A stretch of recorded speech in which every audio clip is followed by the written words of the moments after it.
Information computer की हमने पिछले लेक्चर्स में जानी है। हमने देखा हिस्ट्री क्या है कंप्यूटर की, कहाँ कहाँ कंप्यूटर का प्रयोग किया जाता है और कंप्यूटर के फीचर्स कौन से हैं। इस सेशन में हम बात करने वाले हैं क्लासिफिकेशन ऑफ कंप्यूटर्स के बारे में, अर्थात कंप्यूटर का वर्गीकरण किस आधार पर किया जाता है। हम कंप्यूटर को मुख्यतः तीन आधार पर बांट सकते हैं। पहला, एप्लीकेशन के आधार पे कि किस प्रकार उसका प्रयोग किया जाए, पर्पस के आधार पे उसको प्रयोग करने का पर्पस क्या हो, और साइज के आधार पे उसके साइज के आधार पे भी हम उसको क्लासिफाई कर सकते हैं। तो मुख्यतः तीन तरह से कंप्यूटर का वर्गीकरण किया जा सकता है। क्लासिफाई कंप्यूटर को तीन तरह से किया जा सकता है। सबसे पहले बात करते हैं एप्लीकेशन के आधार पे। कंप्यूटर किस तरह से प्रयोग किया जाएगा, इस आधार पे हम एप्लीकेशन के आधार पे कंप्यूटर को बांट सकते हैं तीन भागों में। पहला एनालॉग, दूसरा डिजिटल और तीसरा हाइब्रिड। सबसे पहले एनालॉग कंप्यूटर की बात करते हैं। ऐसे कंप्यूटर जो भौतिक मात्राओं को माप लेते हैं, जैसे बाहर का टेम्परेचर, हवा का प्रेशर, ये सब चीज़ें मापते हुए उन्हें एनालॉग डिवाइसेस की ज़रूरत रहती है। तो ऐसे ही कंप्यूटर को एनालॉग कंप्यूटर कहा जाता है। एनालॉग कंप्यूटर का प्रयोग जो रहता है मुख्यतः साइंस और इंजीनियरिंग की फील्ड में ज़्यादा किया जाता है।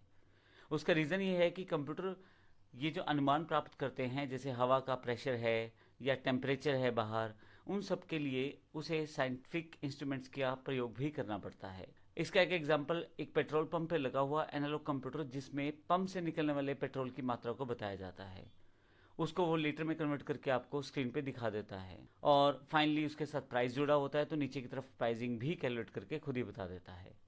थर्मोमीटर, स्पीडोमीटर एनालॉग कंप्यूटर के ही एग्जाम्पल हैं।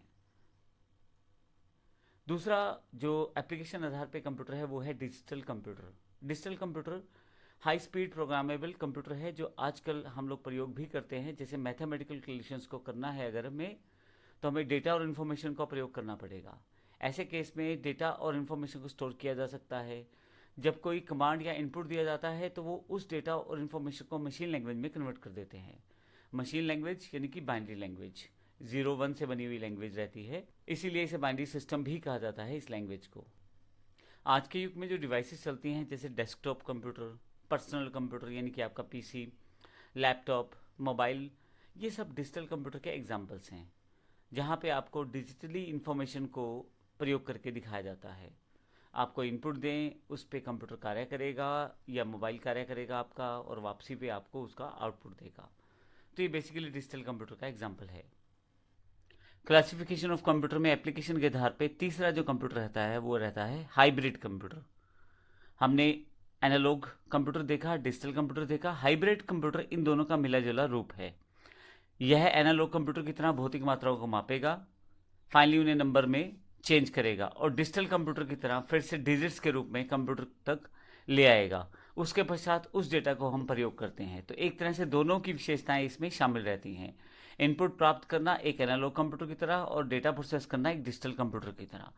इसका एग्जाम्पल, जैसे किसी पेशेंट्स के सिम्टम्स को टेम्परेचर या ब्लड प्रेशर के साथ मापते हैं हम, यह काम एनालॉग कंप्यूटर के द्वारा किया जा सकता है या एनालॉग डिवाइसेस के द्वारा किया जाता है। बाद में ये जो हमें डेटा मिला है टेम्परेचर और ब्लड प्रेशर के रूप में, हम डिजिटल कंप्यूटर के रूप में इसे कन्वर्ट करते हैं डिजिट्स में, और इस तरह से पेशेंट के हेल्थ में आए हुए जितने भी चेंजेस रहते हैं उससे हम उसकी एक रिपोर्ट तैयार कर सकते हैं। मेडिकल फील्ड में ईसीजी, डायलिसिस मशीन, इन सब का एग्जाम्पल है।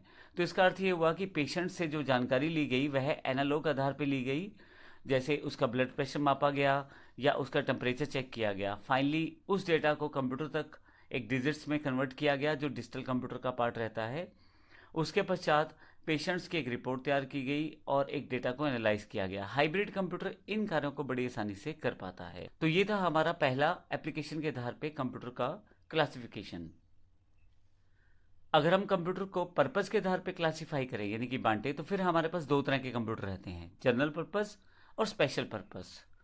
जनरल पर्पस की बात करें, वो कंप्यूटर जो मोस्टली सारे कार्य नॉर्मल कार्य जो कर लेता है, जनरल कार्य, उसे जनरल पर्पस कंप्यूटर कहते हैं। जैसे हमारे पास इलेक्ट्रॉनिक गैजेट्स हैं आजकल, मोबाइल है, लैपटॉप है, या हमारा पीसी है, जो हमारे डेली रूटीन के कामों में हमारी हेल्प करते हैं। आपको प्रिंट आउट लेना है, कोई बायोडाटा टाइप करना है, कोई स्प्रेडशीट यानी कि एक्सेल शीट तैयार करनी है, नॉर्मल कार्य जो करने हैं वो जनरल कंप्यूटर बड़ी आसानी से कर लेता है। तो इस तरह के जो डे टू डे रूटीन के कार्य हम जिस कंप्यूटर में कर पाए वो जनरल पर्पस कंप्यूटर कहलाएगा। दूसरे हमारे पास है स्पेशल पर्पस कंप्यूटर। ये वो कंप्यूटर है जो पर्टिकुलर कार्य में माहिर होते हैं, यानी कि एक पर्टिकुलर काम के लिए ही इनका प्रयोग किया जाता है। इस कंप्यूटर का जो सीपीयू रहता है वो पर्टिकुलरली उसी तरह के कार्य के हिसाब से मैनेज करता है चीज़ों को। इस कारण से सीपीयू की जो कैपेसिटी रहती है वो भी खास रहती है उस पर्टिकुलर टास्क के अकॉर्डिंग जो उसको कंट्रोल करना है।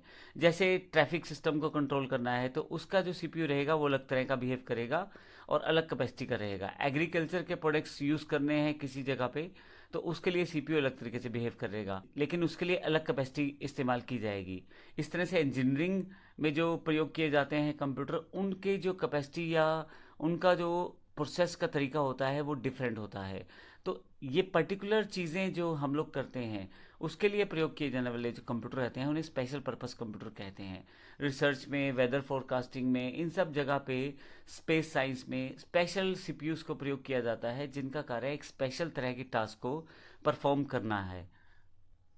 तो ऐसे कार्य करने वाले कंप्यूटर्स को स्पेशल पर्पस कंप्यूटर कहा जाता है। अगला जो वर्गीकरण है यानी कि क्लासिफिकेशन है वो साइज के आधार पे है। Micro computer, mini computer, main frame computer और सुपर कंप्यूटर, ये चार इसके एग्जाम्पल हैं। सबसे पहले माइक्रो कंप्यूटर प्रयोग करते हैं। सबसे पहले माइक्रो कंप्यूटर की बात करते हैं।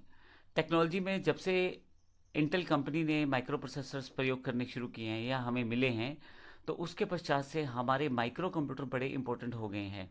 ऑलमोस्ट सभी टास्क जो हमें डे टू डे रूटीन के करने हैं वो सारे हम माइक्रो कंप्यूटर से कर लेते हैं। माइक्रो कंप्यूटर के एग्जांपल में अगर हम बात करें, पीसी, लैपटॉप, नोटबुक कंप्यूटर, ये स्मार्टफोन, ये सब माइक्रो कंप्यूटर के एग्जांपल्स हैं। साइज में छोटे हैं और स्पीड में फास्ट है, इतने कि हमारे डे टू डे रूटीन सारे कार्य बड़ी जल्दी कुछ सेकंड्स में परफॉर्म कर देते हैं। आज की डेट में बात करें तो माइक्रो कंप्यूटर को इस तरह से बना दिया गया है कि आपकी घड़ी तक के साइज में वो आ सकता है।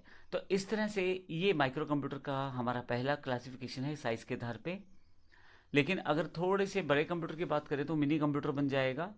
मिनी कंप्यूटर थोड़ा सा प्राइस और साइज दोनों में थोड़ा सा बड़ा रहेगा, परंतु इन्हें पर्सनल यूज़ में नहीं लाया जाता। माइक्रो कंप्यूटर जो हमने पहले पढ़े हैं वो पर्टिकुलरली पर्सनल यूज़ के लिए प्रयोग किए जाते हैं, लेकिन मिनी कंप्यूटर पर्सनल यूज़ के लिए प्रयोग नहीं किए जाते। इनका प्रयोग मुख्यतः कंपनियां ही करती हैं, और जैसे HP 9000, RISC 6000, bull HN DPX2, AS4000, AS400, ये मिनी कंप्यूटर के कुछ एग्जांपल्स हैं। क्योंकि कंपनियों में कार्य बड़ी फास्ट करना होता है और बहुत सारे कार्य हो सकता है एक ही टाइम पे करने हो, तो मिनी कंप्यूटर यहाँ पे बेस्ट रहता है। क्योंकि प्राइस में ज़्यादा रहता है तो पर्सनल व्यक्ति को उसका जरूरत भी नहीं पड़ती, और इतना तेज़ कंप्यूटर लेके या इतना फास्ट कंप्यूटर लेके एक नॉर्मल व्यक्ति कार्य भी नहीं लेना ऐसा। तो नॉर्मल प्रोसेस में हमें पर्सनल कंप्यूटर से ही हमारा मोस्ट ऑफ द काम चल जाता है। मिनी कंप्यूटर इसलिए कमर्शलाइज सेगमेंट में ज़्यादा प्रयोग किया जाता है और कंपनियां इनका ज़्यादा यूज़ करती हैं। मेन फ्रेम कंप्यूटर इसके बाद का थर्ड कैटेगरी का कंप्यूटर है। साइज में बहुत बड़े हैं और कैपेसिटी में बड़े फास्ट रहते हैं, और वर्किंग कैपेसिटी में और कीमत में मिनी और माइक्रो कंप्यूटर से दोनों से बहुत ज़्यादा रहते हैं। इसका यूज़ बड़ी बड़ी कंपनियों के द्वारा मुख्यतः सर्वर के रूप में किया जाता है। जैसे एक मेन फ्रेम कंप्यूटर एक बैंक के सर्वर के रूप में प्रयोग किया जाएगा, जहाँ पे किसी भी तरह की ट्रांजैक्शन अगर होती है तो वो रिप्लाई करना मेन फ्रेम कंप्यूटर का कार्य रहता है। अब उस कंपनी के या उस बैंक के हज़ारों या लाखों कस्टमर हो सकते हैं या करोड़ों कस्टमर हो सकते हैं, तो मेन फ्रेम कंप्यूटर उन सभी कस्टमर्स को रिस्पॉन्ड करता है टाइम पे। इसके अलावा मेन फ्रेम कंप्यूटर का प्रयोग जैसे अकाउंट्स की डिटेल रखने या बिल्स को भेजने या लेबर्स को पे आउट करने में, ये छोटे छोटे एग्जाम्पल्स हैं जिनका प्रयोग किया जाता है। लेकिन मुख्यतः इसका प्रयोग किया इसलिए जाता है क्योंकि ये साइज में बड़े हैं, बहुत ज़्यादा फास्ट हैं, वर्किंग कैपेसिटी बहुत ज़्यादा है। तो एज अ सर्वर इन्हें मुख्यतः कंपनियां प्रयोग करती हैं ताकि जो बाकी लोग हैं उन कंप्यूटर से कनेक्ट होकर अपना कार्य आसानी से कर पाएं। इसमें CDS, साइबर, IBM 4381, यूनिवेक 1110, ये इसके मुख्य एग्जाम्पल्स हैं। अगला जो क्लासिफिकेशन ऑफ कंप्यूटर के अंतर्गत साइज के आधार पे जो अगला पार्ट हम लोग देख रहे हैं वो सुपर कंप्यूटर है। ये सुपर कंप्यूटर सब कंप्यूटर से बड़ा कंप्यूटर है और सुपर कैपेसिटी और सुपर फास्ट है। सुपर कैपेसिटी सुपर कंप्यूटर का यूज़ जो रहता है वो मुख्यतः साइंटिफिक और रिसर्च लेबोरेटरीज में किया जाता है, और इसका प्रयोग भी फर्दर रिसर्च सेगमेंट में किया जाता है। एग्जाम्पल जैसे वेदर फोरकास्टिंग है, या कुछ प्रोडक्शन क्वालिटी, या कुछ क्वालिटी प्रोडक्शन है, या कुछ एनिमेशनल इमेजेस को बनाना है, तो ऐसे कार्यों के लिए सुपर कंप्यूटर का प्रयोग किया जाता है। बहुत ही टेडिशियस टास्क रहते हैं और ये नॉर्मल टास्क नहीं रहते, पर्टिकुलर टास्क रहते हैं। तो सुपर कंप्यूटर इतने बड़े बड़े टास्क को बड़ी अच्छी तरह से परफॉर्म करता है। भारत में परम कंप्यूटर का 12 फॉर्म जो है वो परम 10,000 है। असल में ये हमारा एक सुपर कंप्यूटर है इंडिया का। क्रे 2, NEC 500, ये सुपर कंप्यूटर के अन्य एग्जाम्पल्स हैं। तो इस तरह से इस सेशन में हमने कंप्यूटर की क्लासिफिकेशन पढ़ी है, जो तीनों आधार पे, एप्लीकेशन आधार पे, पर्पस के आधार पे और साइज के आधार पे हमने पढ़ी है।